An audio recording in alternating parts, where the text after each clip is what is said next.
ណានងគឺដាភ្នំខ្លងអើយស្លៀកសារងក្រហមនាងអើយឲ្យមកទៅផងបានពេលនោះល្អងអើយទៅបានជាគ្នានាងដែរមិនខ្លាចទេអីបងបារម្ភព្រោះតែជាស្រីទោះបីជាពេលថ្ងៃតែបងខ្លាចបងនិយាយអើយត្រង់មិនក៏អូនថាបងបងឡាចមិនក៏អូនណាហើយនាងកាចណយដាក់បងម្លេះកញ្ញាថ្មិញឆែកពីកាចគ្រាន់បើក៏ចង់សួរមានកន្លែងណាផ្ញើចុះខែបេះដូងទុកពី3ថ្ងៃបើអូនណាមិនយល់ពោះទេសារងស្លៀកនឹងមកឆ្លៃបានទេថ្លៃចង់ខ្ចីអើយពី3ថ្ងៃទៅគ្រាន់បងឡាចអើយសាក់អូលេ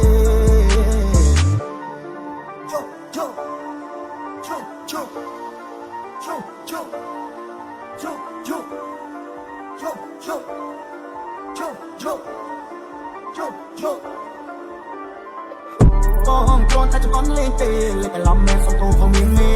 បើអូនណាហើយខឹងបងក៏មិនដឹងធ្វើយ៉ាងម៉េចដែរគឺបងណាហើយមានតែចាក់នេះបណ្ដោយតាមិននឹងហើយនាងដែរមិនខ្លាចទេអីបងបារម្ភព្រោះតែជាស្រីទោះបីជាពេលថ្ងៃតែបងខ្លាចបងនិយាយអើយត្រង់មិនក៏អូនថាបងបនឡាចមិនក៏អូនណាហើយនាងកាចណយដាក់បងម្លេះកញ្ញាភូមិឆែកនេះកាចគ្រាន់បើតែចង់សួរមានកន្លែងណាផ្ញើចុះខែបេះដូងទុកពី3ថ្ងៃបើអូនណាមិនយល់ពោះទេសារងស្លៀកនឹងមកឆ្លៃបានទេថ្ងៃចង់ខ្ចីអើយពី3ថ្ងៃគ្រាន់បនឡាចអើយសាក់អូលេនាងអើយនាងទៅណានងតែដាប់ក្នុងខ្លងអើយស្លៀកសារងក្រហមនាងអើយឲ្យមកទៅផង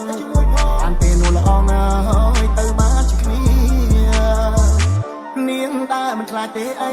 បងបារម្ភព្រោះតែជាស្រីទោះបីជាពេលថ្ងៃតែបងខ្លាចបងនិយាយអើយត្រង់មិនក៏អូនថាបងបនឡាចមិនក៏អូនណាហើយនាងកាចណយដាក់បងម្លេះកញ្ញាថ្មិញឆែកពីកាចគ្រាន់បើតែចង់សួរមានកន្លែងណាផ្ញើចុះខែបេះដូងទុកពី3ថ្ងៃបើអូនណាមិនយល់ពោះទេសារងស្លៀកនឹងមកឆ្លៃបានទេថ្ងៃចង់ខ្ចីអើយពី3ថ្ងៃក៏គ្រាន់បនឡាចអើយសាក់អូលេបងគ្រាន់តែចង់អន់លេងទេលេចឡំមែនសំទោសផងមានមេបើអូនណាហើយខឹងបងក៏មិនដឹងធ្វើយ៉ាងម៉េចដែរគឺបងណាហើយមានតែចាក់នេះបណ្ដោយតាមិននឹងហើយនាងដែរមិនខ្លាចទេអីបងបារម្ភព្រោះតែជាស្រីទោះបីជាពេលថ្ងៃតែបងខ្លាចបងនិយាយអើយត្រង់មិនក៏អូនថាបងបនឡាចមិនក៏អូនណាហើយនាងកាចណយដាក់បងម្លេះកញ្ញាភូមិឆែកនេះកាចគ្រាន់បើតែចង់សួរមានកន្លែងណាផ្ញើចុះខែបេះដូងទុកពី3ថ្ងៃបើអូនណាមិនយល់ពោះទេសារងស្លៀកនឹងមកឆ្លៃបានទេថ្ងៃចង់ខ្ចីអើយពី3ថ្ងៃគ្រាន់បនឡាចអើយ